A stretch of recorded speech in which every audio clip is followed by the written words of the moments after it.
ভাই, আমাকে 2টা রুটি আর একটু ভাজি দেন। আমার মা অনেক অসুস্থ।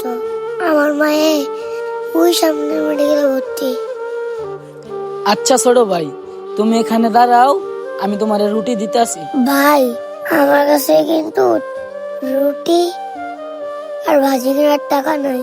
বুঝছি, এই পিচ্ছি সকাল সকাল আমার হোটেলে দান্দা করতে হয়েছে। অঙ্কনে মনে হয় না বুঝা এই পিচ্ছির ফাঁদে ফাও দিবি। সমস্যা নাই ভাইয়া, আমি পরে এসে টাকাটা দিয়ে যাব। ওই ভিখারি, ওই জান তাকিয়া যা। তোর মতো এমন ভিখারি আমার দোকানে দিনে 1000টা আসে। আয় হায়, মহাজন দেখি ছেলেটাকে তাড়াই দিতে আসে। যাই হোক, আমি ডাক দেই। এই ছোট ভাই, এদিকে আসো। জি ভাই, কিছু বলবেন? ভাইয়া, তুমি সবজি আর রুটি না নিয়ে চলে যেতেছ? তোমার মা না অনেক অসুস্থ। ভাইয়া, তুমি এখানে দাঁড়াও, আমি তোমার রুটি আর সবজি দিতে আসি।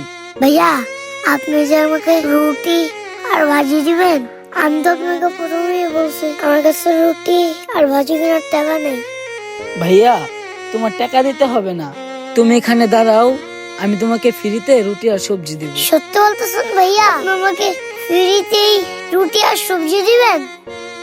আরে ওই, তুই যে রুটি আর সবজি ফ্রিতে দিবি, আমি কি এই দোকানটা ভিখারির জন্য বানাইছি?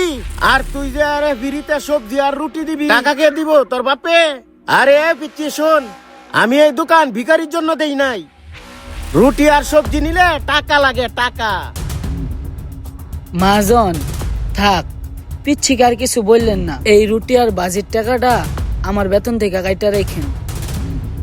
কি বললি? তোর বেতন থেকে আমি টাকাটা কাটিয়ে নিমু? তুই দেখা যায় আজকাল দামবির হয়ে গেছ। ওই, তুই যে কইলে বেতন থেকে টাকাটা কাটিয়ে রাখতে, তোর মাও তো মেডিকেলে ভর্তি আছে। এই কথাটা কি তোর মাথায় নাই?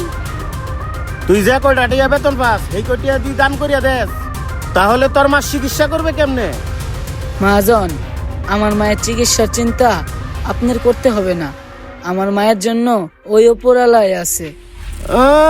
কালি যে উপরওয়ালা করস, টাকা না থাকলে উপরওয়ালা তোর মা চিকিৎসা করিয়া দিব? মহাজন, আপনি 2টা হাত জোর করে কই, আপনি এরকম ব্যবহার করেন না। পিচ্ছিটাকে দিয়া দেন না 2টা রুটি আর ডাল ভাজি। মহাজন, আমার মনে হয় ওর মায়ে খিদায় অনেক কষ্ট করতেছে। দরদ করে উঠলায় পড়তাছে। তবে মনে রাখিস, এই রুটি সবজির টাকা তোর বেতনের থেকে কাটিয়ে রাখবো। আচ্ছা মহাজন, ঠিক আছে, আপনি আমার বেতন থেকে কাইটা রাখেন। এই নাও তোমার রুটি আর ভাজি। ভাইয়া, আপনার অনেক ধন্যবাদ।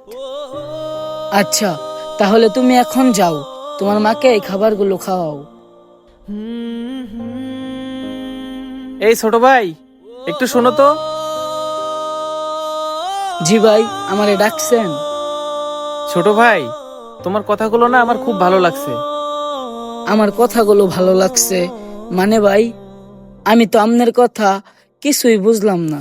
এই যে ভাই, তুমি এই ছোট বাচ্চাটাকে রুটি আর ডাল ভাজি ফ্রিতে দিলা, এই দৃশ্যটা আমার খুবই ভালো লাগছে।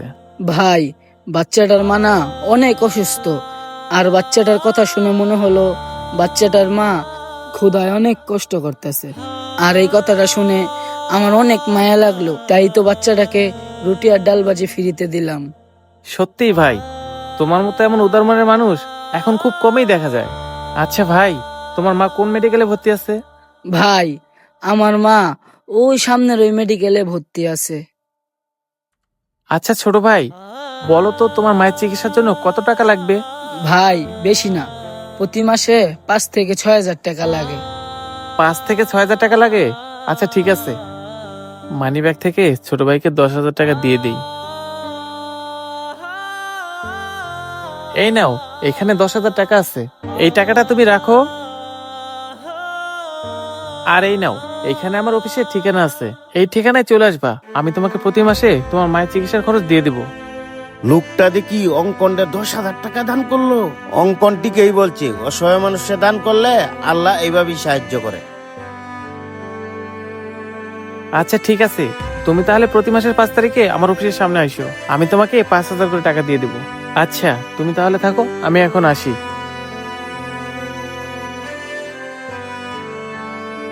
হে আল্লাহ, তোমাকে অসংখ্য ধন্যবাদ আমাকে এইভাবে সাহায্য করার জন্য। বিপদে অসহায় মানুষকে সাহায্য করলে আল্লাহ ঠিক এভাবেই প্রতিদান দেয়। আমাদের ভিডিওটি ভালো লাগলে বেশি বেশি লাইক কমেন্ট এবং শেয়ার করে সবাইকে দেখার সুযোগ করে দেবেন। ধন্যবাদ।